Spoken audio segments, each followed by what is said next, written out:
अच्छी तरह चलना तो महादेव का थोड़ी सी हेल्प लेना पड़ेगा ताकि मैं अपने बाइक में थोड़ी सी पेट्रोल, कोई पत्थर ना ऊपर से स्लिप करके गिर जाए। हमने वहाँ से यहाँ तक कवर कर लिया है, अब इसके आगे वहाँ चल रहा है। भगवान शिव का जो नाभि है उसकी, भाई साहब अपनी जो मॉर्निंग है वो कुछ इस वाले जगह से हो रही है। तो हेलो जी, गुड मॉर्निंग, सुप्रभात। तो कैसे हैं आप लोग? उम्मीद करते हैं अच्छे होंगे।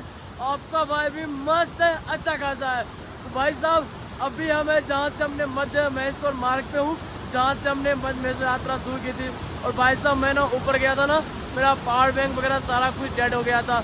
वो रीज़न ये है कि मेरा पावर बैंक चार्ज था, बट मैं ऊपर गया ना, एक भाई ने कहा मुझे अपनी मम्मी से बात करना है घर, आप थोड़ी मेरे मोबाइल चार्ज कर दो, क्योंकि वहाँ पे चार्ज की सुविधा थी नहीं। तो मैंने कहा देता हूँ यार, मैं कौन सा बड़ा यूट्यूबर वीडियो बनाऊँगा। मैंने उससे दे दिया, बस मैं ऊपर से आते वक्त मेरे सारे मोबाइल पावर बैंक ऑफ हो गए थे, जिस कारण भाई साहब मैं ऊपर से नीचे आने का वीडियो नहीं बना सका।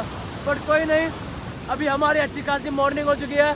और भाई साहब मैं ना अभी बहुत ज़्यादा खुश भी हूँ, क्योंकि हमारे पंच केदार यात्रा में 4 केदार पूरे हो चुके हैं महादेव के नाम से, महादेव की कृपा से। अगर महादेव साथ ना देते तो भाई साहब मैं शायद नहीं कर पाता। ठीक है, अभी हमारी जो 5वीं केदार है श्री कल्पेश्वर महादेव, उसकी यात्रा आज शुरू करते हैं। अपना टेंट ना ऊपर लगा है, हम फ्रेश भी हो गए मस्त का इस जगह पे। निकलता हूँ मैं, ठीक है? ठीक है, बहुत बहुत धन्यवाद भैया। तो ये भाई सब अरविंद भैया है, काफ़ी हमारी हेल्प की। ठीक है भैया, बाय बाय, जय भोलेनाथ। तो भाई साहब चलते हैं, अपना सामान सब सारा पैक हो चुका है। और अभी यहाँ से ना हमें 4 से 5 किलोमीटर खड़ी चढ़ाई है गोंडार से, वो जो रास्ती विलेज है वहाँ तक की, मतलब पूरी ना खड़ी चढ़ाई है। वो देखो मैं आपको रास्ता दिखाता हूँ, वो देखो आप, वो देखो आ रहे हैं ना यात्री वहाँ से, वो टाइप का रास्ता है। वो मुझे पूरे वहाँ चलना है, वो विलेज दिख रहा है आपको, वहाँ चलना है।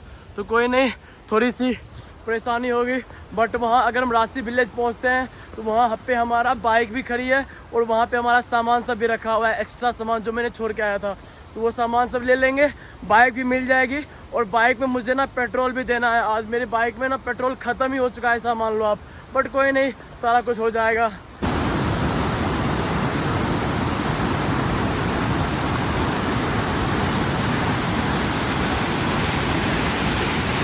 तो भाई साहब एक चीज़ नोटिस नहीं किया है, वो देखो आप, सन जो निकला है ना, सूरज भगवान, वो पहाड़ की चोटी से उनकी जो लाइट आ रही है वो कितना खूबसूरत लग रहा है।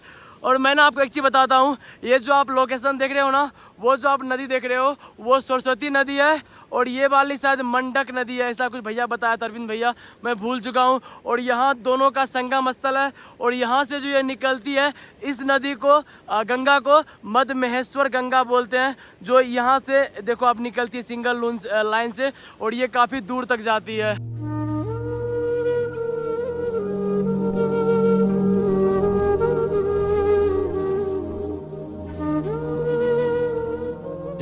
को सिर्फ जल चाहिए, और जल चाहिए, और कुछ नहीं चाहिए। करोड़ रुपया का दान करोगे कोई मतलब नहीं है, उसको पहले पानी का लोटा रखो, जल चढ़ा दो, वो खुश हो जाएंगे, प्रसन्न हो जाएंगे। हर हर महादेव। तो भाई साहब भगवान शिव के 5 केदार है, जैसे केदारनाथ, तुंगनाथ, मध्य महेश्वर, रुद्रनाथ और कल्पेश्वर, ये भगवान शिव के 5 केदार है। और एक ना जानकारी मैं आपको बताता हूँ, बहुत इंपॉर्टेंट जानकारी है, जो ज़्यादातर नहीं बताते हैं वीडियोज़ में। मैंने मतलब बहुत सारे से पता करके फिर मैं आपको बता रहा हूँ। भगवान शिव की केदारनाथ में जो है वो भगवान शिव की पीठ की पूजा होती है। जब भीम जब 5 पांडव भगवान को खोज रहे थे, शिव को, उनका दर्शन करने के लिए, तो भगवान शिव ना हिमालय में पूरा मतलब उनसे छुप छुप के भाग रहे थे। फिर जाके केदारनाथ में भगवान ने क्या हुआ कि नंदी का रूप ले लिया, बैल का, और बैल का रूप ले लिया। और वहाँ पे जैसे ही पांडव पहुँच गए उनका दर्शन करने के लिए, तो भगवान शिव ना क्या किया कि धरती में समाना शुरू कर दिए। तो जैसे ही आधे धरती में समाए, ऊपर से भीम ना उसको पकड़ लिया। तो वही केदारनाथ में भगवान शिव की जो पीठ है उसकी पूजा होती है नंदी के रूप में। उसके बाद आती है तुंगनाथ। तुंगनाथ में भगवान शिव की जो भुजा है उसकी पूजा होती है। रुद्रनाथ में भगवान शिव का जो चेहरा है, फेस, उनकी पूजा होती है। और मध्य महेश्वर में भगवान शिव का जो नाभि है उसकी पूजा होती है। और लास्ट में आते हैं कल्पेश्वर, जहां भगवान शिव की जटा की पूजा होती है। तो ये काफ़ी महत्वपूर्ण जानकारी है, इसे आप याद रखना, आपको आगे बहुत ज़्यादा काम देगी। तो ये थी 5 केदार पे, आपको हर जगह आपको बगल में कोई नदी बहती मिल जाएगी, क्योंकि भगवान शिव को सबसे पहले जल चाहिए। पसीना पसीना हो गया भाई, पूरा अंदर ना कपड़ा से भीग चुका है पसीना से। ये रास्ता है, ये सही रास्ता है, बट अभी यहाँ पे कंस्ट्रक्शन का काम चल रहा है और भाई साहब मैं फिर फंस गया हूँ, क्योंकि मैं उस साइड होके जा नहीं सकता। वो रास्ता पहले था वहाँ पे, जो वो लैंडस्लाइड वगैरह होने से वो रास्ता पूरा मिट चुका है वहाँ से। अभी एक यहाँ से रास्ता है, ये साइड होके हम जा सकते हैं, नहीं तो भाई साहब यहाँ से 2 से 3 किलोमीटर मुझे चलना पड़ेगा पीछे, और पीछे चल के फिर वहाँ से रास्ता ऊपर जाने को है। फिर वहाँ से भी खड़ी चढ़ाई, मतलब रास्ता है ही नहीं, वो पहाड़ पे इस टाइप का ना, आपको इस टाइप से पहाड़ पे चलना पड़ेगा। मैंने कहा आगे रास्ता जा रहा है, ये वाला आगे होगा, बट आगे बंद है। कोई नहीं, इसी साइड से जाने का कोशिश करते हैं, एक बार देखते हैं कैसा रास्ता, आगे चल के देखते हैं एक बार जा सकते हैं या नहीं जा सकते हैं। यहाँ से मान लो मैं वहाँ जाऊँगा, वहाँ से वहाँ, ठीक है जा तो सकते हैं भाई साहब, लेकिन डर है कहीं कोई पत्थर वत्थर ना गिर जाए ऊपर से। चलते हैं, कोई दिक्कत नहीं, महादेव का नाम लेके। तो कौन भाई साहब यहाँ जाएगा पीछे इतना किलोमीटर।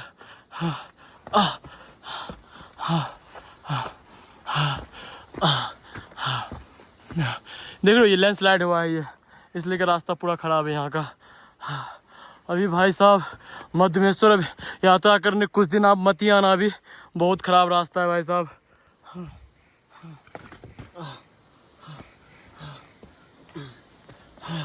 कोशिश करते हैं कि इस तरह पहुंच ही जाएंगे।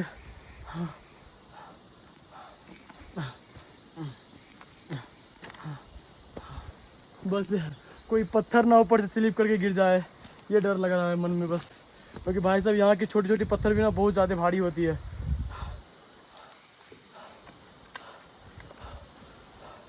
देख लो सारे पत्थर अटके हुए हैं लैंडस्लाइड की वजह से। हाँ यहाँ तो आ गया भाई साहब, अब यहाँ से ऊपर चलना है। तो चलते हैं इसी साइड से। हाँ नहीं हो पा रहा है यार, बहुत टफ रास्ता है। यहाँ से वहाँ पहुँच जाएंगे ना, वहाँ पहुँच जाएंगे, फिर वहाँ से पत्थर पत्थर चढ़ के ऊपर निकल जाएंगे। ठीक है चलते हैं इसी साइड हो कैसे करके। नहीं यार पैर स्लिप कर रहा है यहाँ से। हाँ हाँ हाँ कुछ दिमाग लगाना पड़ेगा। नीचे भाई साहब देखो कितनी खाई है। हाँ ठीक है अभी कुछ दिमाग लगाते हैं। दिमाग क्या लगाए, ये जूता ही मेरा अच्छा वाला नहीं है ना, इसलिए कि दिक्कत हो रही है। किसी तरह चल जाते हैं महादेव का नाम लेके। भाई साहब हमने वहाँ से यहाँ तक कवर कर लिया है, अब इसके आगे वहाँ चलना है, ऊपर चलना है। भाई साहब यही ना, पहाड़ों में अगर आप एक गलत रास्ता चूज कर लेते हो फिर आपको पूरा रास्ता ही गलत चलना पड़ेगा, वो भी खतरनाक वाले। पैर स्लिप कर रहा है यार। अब पत्थर पे पहुंच गए हैं, अब यहाँ से चलने में सुविधा होगी। बस कोई पत्थर भड़के ना, बस भड़केगा, एक पत्थर भड़केगा उसके पीछे फिर सारे पत्थर भड़क जाएंगे।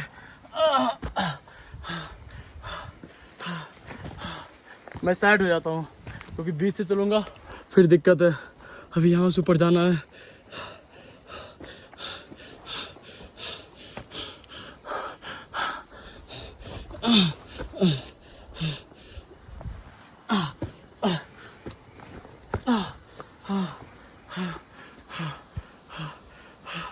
बहुत ज़्यादा परेशान हो गए भाई साहब।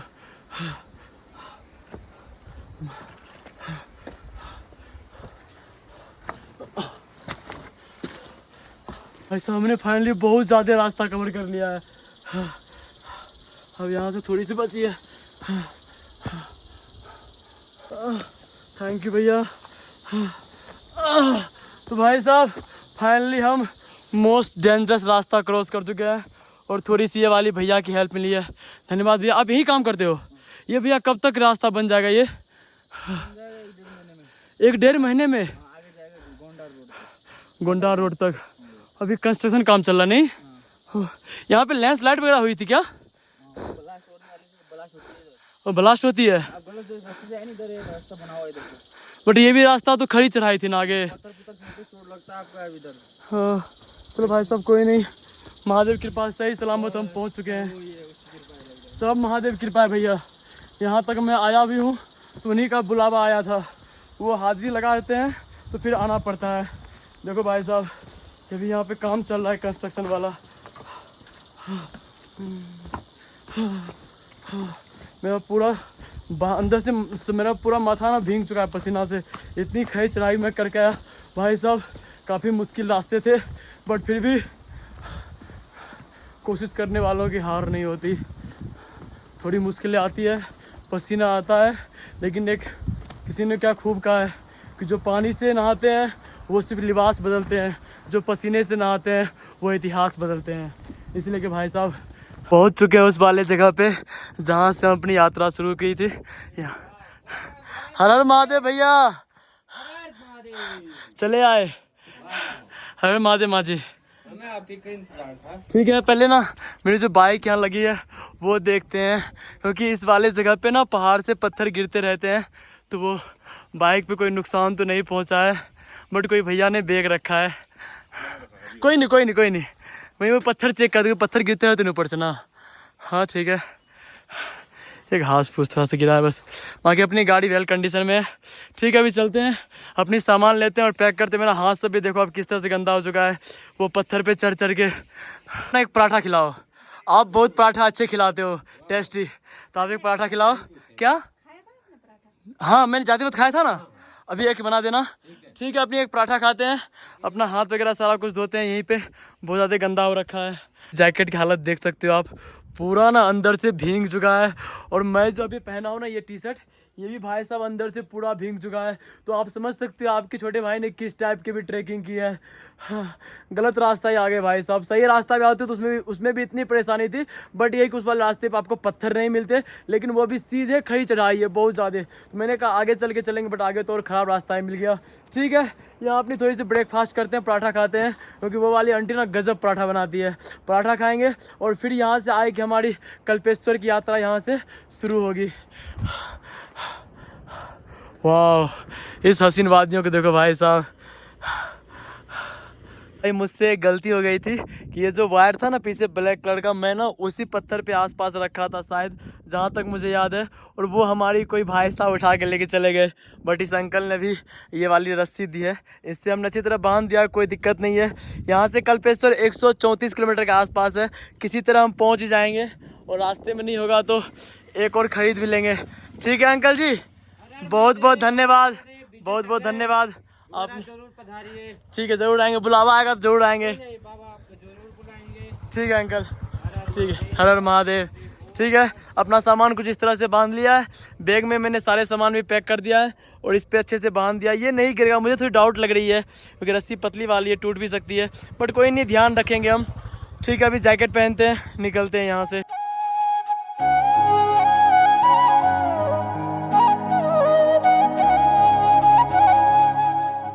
देख के ना मैं यहाँ पे थोड़ी देर के लिए रुक गया हूँ, क्योंकि भाई साहब मैंने जब बाइक में अपना फ्यूल भराया ना, 1 लीटर भाई साहब पेट्रोल भराया है, जिसकी प्राइस नॉर्मली होती है 100 रुपीज़ 100, लेकिन भाई साहब यहाँ से अगर ब्लैक में पेट्रोल खरीदते हो 1 लीटर तो उसकी प्राइस 140 रुपया हुआ। वहाँ भैया ने नहीं बोला बनाने के लिए, इसलिए कि मैं यहाँ बना रहा हूँ।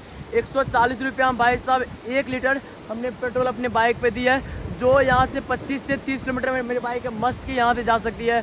यहाँ से 12-15 किलोमीटर आगे ऊखीमठ है, वहाँ पे हम अपनी टैंकी बाइक की फुल करवा लेंगे। तो ये भाई साहब गलती कर दिया मैंने, मुझे ना पेट्रोल भरा के आना चाहिए था, मेरे 40 रुपया एक्स्ट्रा खर्च हो गए यहाँ पे।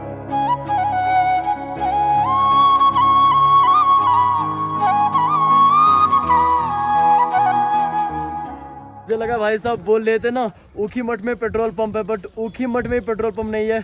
ऊखीमठ से 7 किलोमीटर नीचे चलना पड़ता, कुंड की तरफ, वहाँ से मिलता पेट्रोल पंप। मैंने कहा यार क्यों जाना है नीचे, आगे ही चलते हैं, गोपेश्वर में ले लेंगे। बट भाई साहब जाम भयंकर वाली लगी है, और मेरी जो राय थी ना वो गलत हो गई। अब मुझे ना किसी स्प्लेंडर वाले भैया को ढूंढना पड़ेगा, और उनसे थोड़ी सी हेल्प लेना पड़ेगा, ताकि मैं अपने बाइक में थोड़ी सी पेट्रोल डाल सकूँ, तो ही मेरी बाइक यहाँ से हिलेगी, वरना हिलने वाली नहीं है। खड़ी है भाई साहब वहाँ पे मेरी बाइक। तो भाई साहब अभी ना शाम के 5 बजने वाले हैं, और मैंने भाई साहब मस्त वाला जगह खोज लिया रात में टेंट लगाने के लिए। ये वाला जगह देखो, और ये वाले भैया से मैंने, भैया यहाँ कोई दिक्कत नहीं ना? यहाँ पे कोई दिक्कत नहीं, और रात भर तो आप साथ रहोगे ही, चार्जिंग वगैरह हो जाएगा भैया? सब हो जाएगा। ठीक है भैया, बहुत बहुत धन्यवाद। तो भैया का वो प्यारा सा ढाबा है, गढ़वाली ढाबा, वहाँ आप देख रहे हो, मैं जूम कर दिखाता हूँ, वो देखो आप, वहाँ भैया का ढाबा है, और भैया ने भाई साहब ये वाला जगह दिया है। ठीक है, अपनी कैंप यहीं लगाते हैं। शाम के ना 5 बज चुके भैया, हाँ 5 बज चुके हैं, तो अभी ना ड्राइव करना सेफ नहीं रहेगा, यहीं लगा लेते हैं। और भाई साहब यहाँ से कल मॉर्निंग निकलेंगे श्री कल्पेश्वर महादेव के दर्शन करने के लिए। कल मॉर्निंग सवेरे निकलेंगे, नहा धो के पूरा फ्रेश होके। और यहाँ नीचे नदी भी बहती है, तो उसमें भी मुझे कोई दिक्कत नहीं कि मस्त का नहा धो सकते हैं। आपके ढाबा के पास लगा ले, कोई दिक्कत नहीं ना भैया? ठीक है भैया जी। तो ठीक है भाई साहब, अपनी बाइक ना पहले लगाते हैं, और मुझे वीडियोज़ वगैरह एडिटिंग करनी है, इसलिए कि थोड़ी जल्दी से ही मैं अपना कैंपिंग लगा लेता हूँ। रात में भाई साहब कौन डिक्सले पहाड़ वाला रास्ता है, थोड़ी देर में अंधेरा हो जाएगी, तो कौन डिक्सले इससे बढ़िया है, मस्त का अपना टेंट लगा लेते हैं। तो कहते हैं ना, बैठते बैठते कब सफ़र सुहाना हो जाता है पता नहीं। अभी ना भाई साहब मस्त का यहाँ पे चाय चाय बनाए हैं, और मुझे मिले ये वाले अंकल। कहाँ से हो अंकल आप? मैं भाई साहब अल्मोड़ा से। अल्मोड़ा से। अभी आप कहाँ जा रहे हो? तुंगनाथ? हम रुद्रनाथ जा रहे हैं, तुंगनाथ जा रहे हैं। तुंगनाथ जा रहे हो?